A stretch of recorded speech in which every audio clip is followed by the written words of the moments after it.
Hello? This is Kerk Pelaez, and for today's episode, we're talking about the volleyball history. So, we grew up watching, and at some time in our lives, we've played volleyball, right?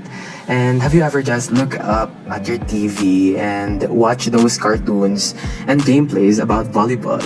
Well, I have, and as I've researched, volleyball actually originated in Holyoke, Massachusetts, USA in 1985. It was invented by William G. Morgan. Well, William G. Morgan is actually quite the guy.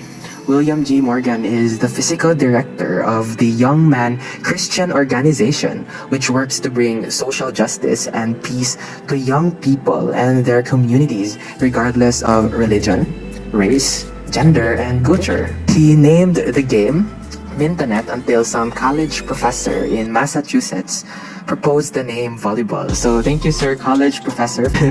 He invented volleyball, William G. Morgan, with the elements of basketball, baseball, tennis, and handball in mind, and with the end goal of creating a game for his class, or for his level, which is the businessman class.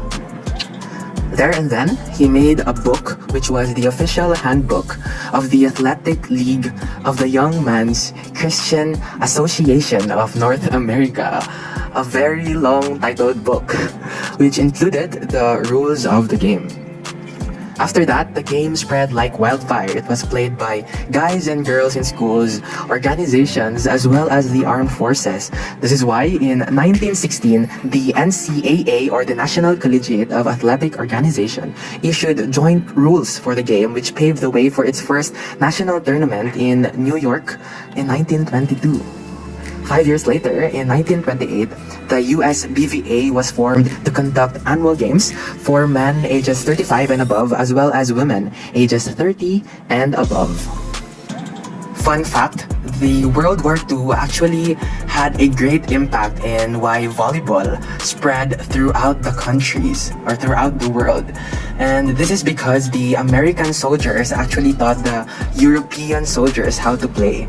And there and then, tournaments were organized. They were formed, and then fast forward to 1952, wherein the first FIVB sponsored championship took place, and it paved the way for standardized playing rules and officiating of volleyball.